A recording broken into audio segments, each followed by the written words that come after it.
මේ යන්නේ පංකුලිය අශෝකාරාමයේ කියන පුරාවිද්‍යා ස්ථානයට තමයි අපි මේ යන්නේ. බලමු. වාහනේ වෙලා පයින් ටිකක් යන්නත් ඕනේ වෙල්යායක් නැති. මේ අනුරාධපුරේ අශෝකාරාමයේ පංකුලිය අශෝකාරාමයේ නේ.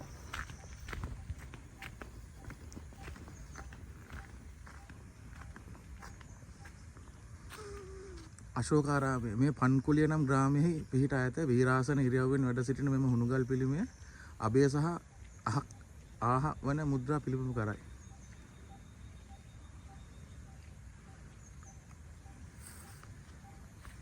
බලමු.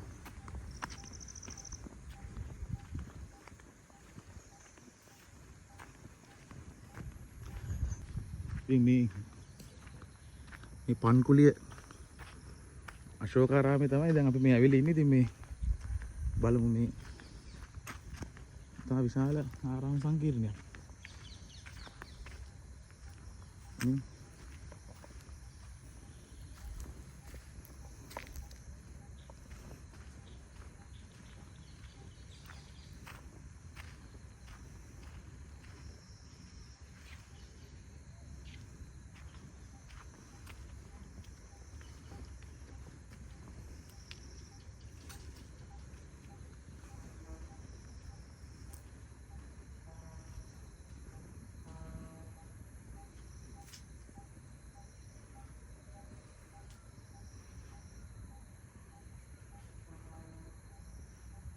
සමාධි බුදු පිළිම වගේම එකක් නේද?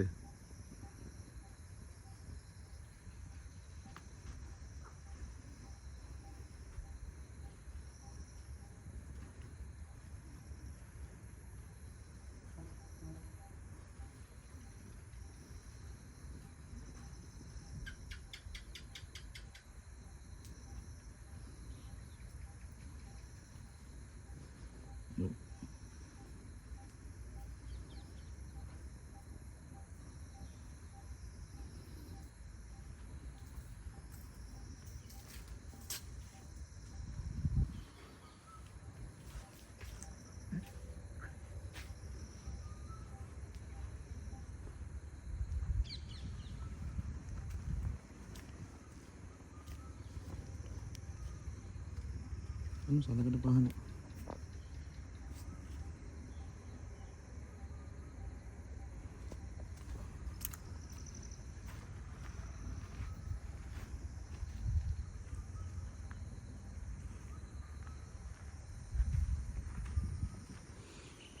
විශාල ආරාම සංකීර්ණයක් නෙමෙයි. නමුත්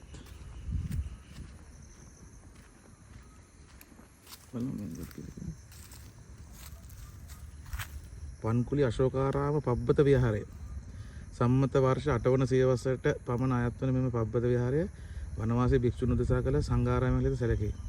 මේ දාගැබක් විහාර ගොඩනැගිලි දෙකක් හා ජනතාගරයක් දක්නට ලැබේ. මෙහි එක් පිළිම ගෙයකින් හමු වී තිබෙන ශෛලමය හිඳි බුද්ධ ප්‍රතිමාව උසස් නිර්මාණාත්මක ලක්ෂණ වලින් යුක්තය. සිව්වන මිහිඳු රජුගේ සෙල්ලිපියක්ද මෙම ස්ථානයෙන් හමු වී තිබේ.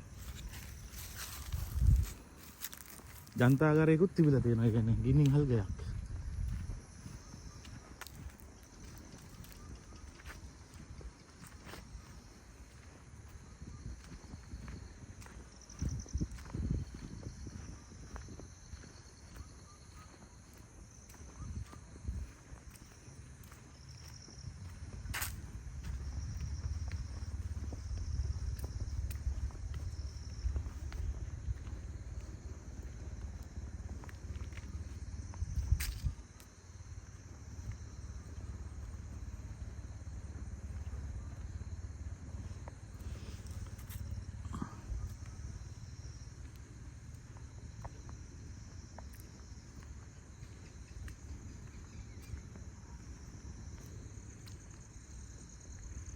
මේ අර තියෙන කුටි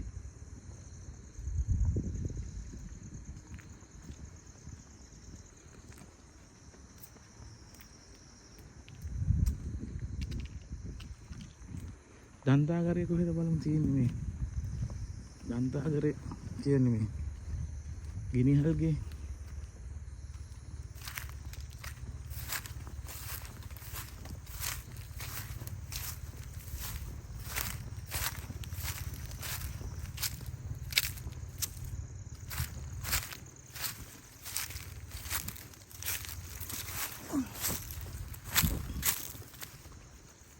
මෙතන ජනතාවගේ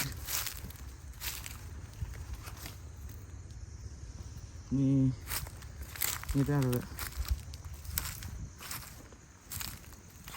කුඩා ජනතාගරයක් නේද තියෙන්නේ. මේ තියෙන්නේ මේ අතර අනිත් තැන්වල තියෙන ජනතාගර ටික විශාලයි. මේ ගොඩක් මොනර එහෙම තියෙනවා.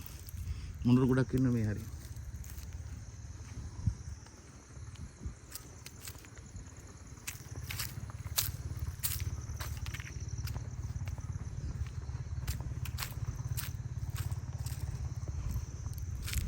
මේ තියෙන්නේ ජනතාගරය. මේ කුඩා ප්‍රමාණයේ ජනතාගරය.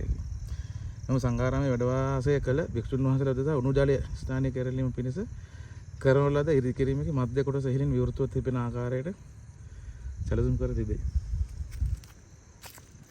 ඉතින් ওই විදිහට මේ ඉතින් මේවා ඉතින් අදටත් තියෙනව නේද? මේ නටබුන් නමුත් දැන් ඉන්දියාවේ මේ වගේ මේ ජනතාගර නැහැනේ. දැන් විනය පිටකේ බුදුහාමුදුරුවෝ ජනතාගර වත කියලා වෙනම විනයකුත් පනවලා දෙනවා. මේ ජනතාගර වලට ගිහිල්ලා මේ කොහොමද හැසිරෙන්න ඕන කියලා. මොකද පස්සේ කාලෙක ওই ජනතාගර හදලා තින්නේ මේ ජීවක වෙදතුමාගේ උපදේශ පිටනේ. එයාගේ උපදේශ පිට තමයි ওই ජනතාගරේ කියන වර්තමානයේ අපි සෝනබාත් කියලා කියන්නේ. දැන් ස්ටීම් කරලා බෙහෙත් ගාලා ඒ තමන්ගේ ශරීර සෞඛ්‍ය රැක ගන්න මේ හදලා මේ තියෙන මේ වහම කඩන් මේ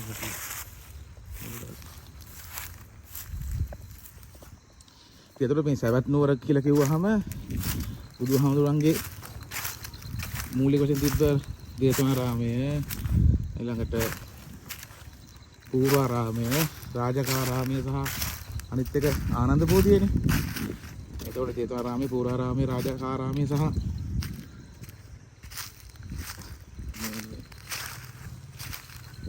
ආනන්ද බෝධි වහන්සේ තමයි මූලික වශයෙන් තියෙන එක. ඊට අමතරව සවැත් නුවර ඉඳලා තියෙන අනිකුත් අන්නේ තීර්ථකයෝත් අර නිගණ්ඨනාථ පුත්ත ගැන ඔය විස්තර එහෙම තියෙනවා ඉතින් බණ පොතේ.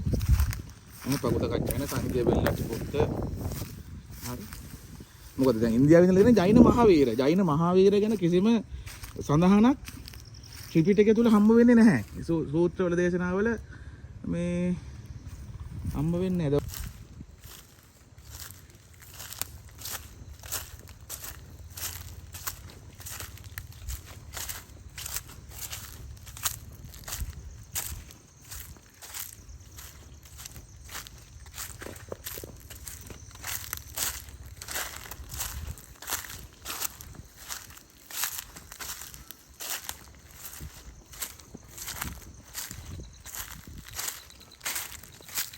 මේ මුරගල්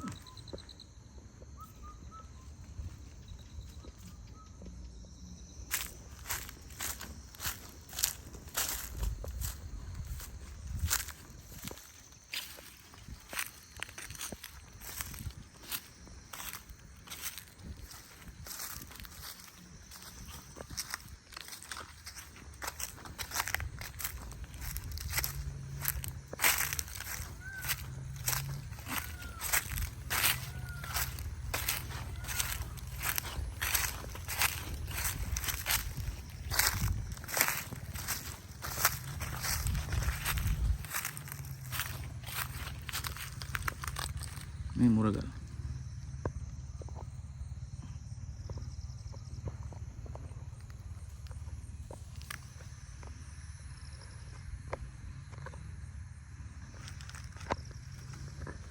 මේ මුරගලේ උඩ ඉන්නේ මේ හැතම්.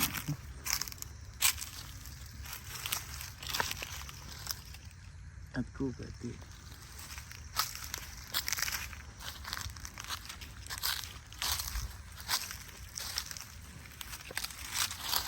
Нет.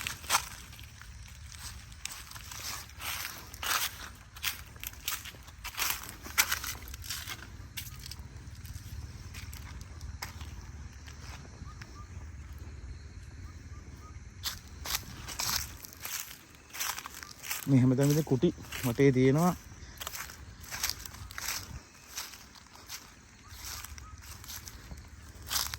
මේ කවුරුත් වැඩි ඇවිල්ලා නැති පාරක් තමයි පේන්නේ. මොකද හැමතැන මේ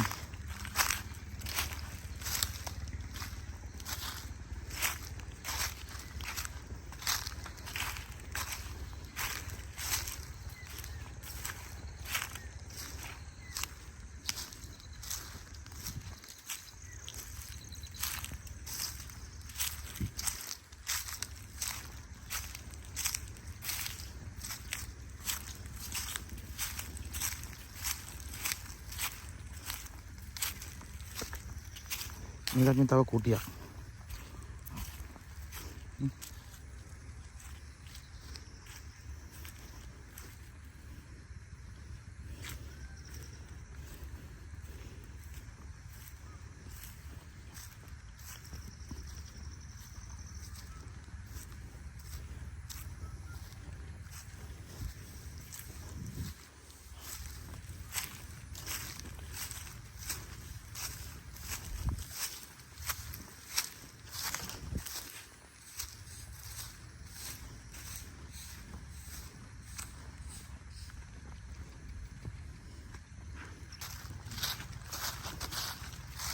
මෙතන චෛත්‍යයක් වගේ තිබිලා තියෙන්නේ නේද? හරියට ඒක ඉස්තර අදහසක් ගන්න අමාරුයි.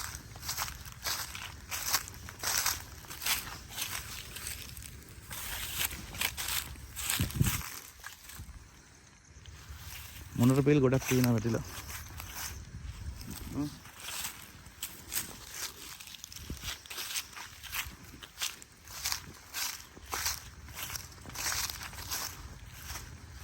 මේ ගහකුත් ඇවිල්ලා තියෙනවා.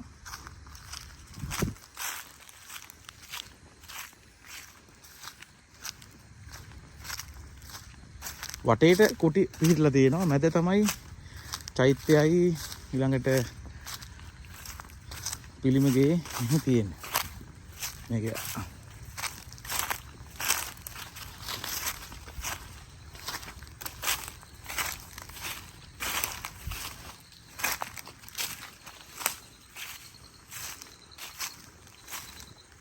ඉතින් එහාට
මේ හැමතැනම මේ කුටි තමයි තියෙන්නේ මේ.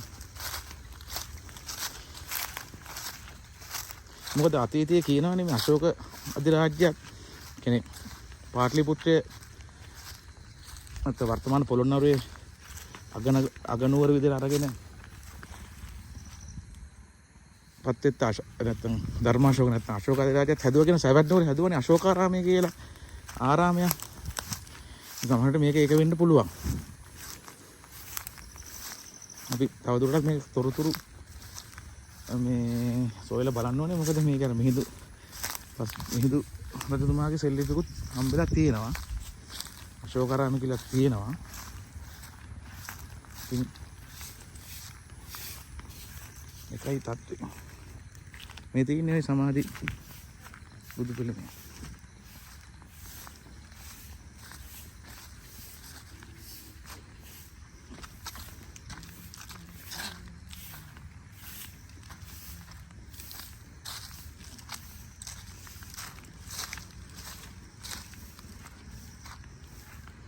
මේ පැත්තේ පඩිවලක් තියලා තියෙනවා.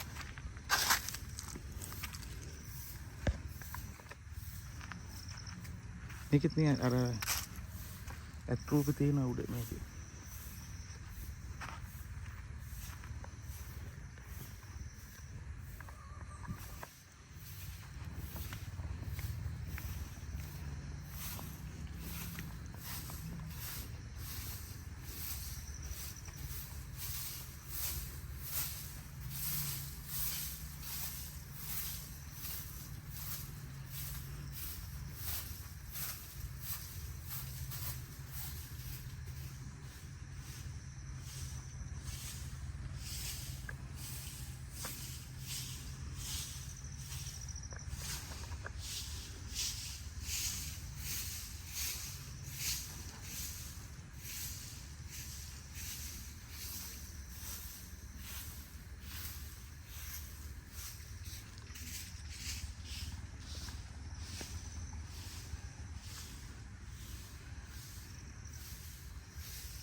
මෙතන මොකද්ද මහත්තයා මේ විශේෂත්වය ආරණ්‍යයක් නේ? ඔය ආරණ්‍ය තියෙනවා එහෙම. ඔව්. අශෝකාරාම මේක අශෝකාරාම විජයාරාම කියන බද්දහම ඔහොම ආරාම සම්පූර්ණයක් තියෙනවා. එහෙම ඔහොම යනකම් බසක් කොළුන් දාට යනකම්. ඒ කොහොමද මේ පාර යනකොට හම්බ වෙනවද? දැන් බෑ මේ රෑ යන්න බෑ. ආහා එහෙමද? මෙහෙම ගියේ හැකි කොහොමද? විජයාරාම ඔව් කියන විද්‍යාරාම ඊළඟට මේ කියන අශෝකාරාම විද්‍යාරාමය ආරාම යනකම් තියෙනවා. කිරිබත් ඉවත් එකක් නම් දැන් යන්න බැරි කරුවා. ආහා ඒක විහෙර විතරයි තියෙන්නේ. ඔව් මොම් ඊට පස්සේ එහෙන් තියෙනවා A B C D එහෙම තියෙනවා මේ ආරාම සංකීර්ණ හොම් අපි. ආ අර ලස්සනින් ගලෙන් මේ වගේ දේවල් කොහොමද කරේ කියන එක තේරෙනවා. මේ වගේ පිළිම තියෙනවද ගොඩක් ඒවයි? මේ බලන්න මේ සිවුර එහෙම වැටලා තියෙන හැටි එමේ. ඒකයි අද මේ මේක හුණු ගල් වලින් හදලා තියෙනවා කියන්නේ නේ? නේද?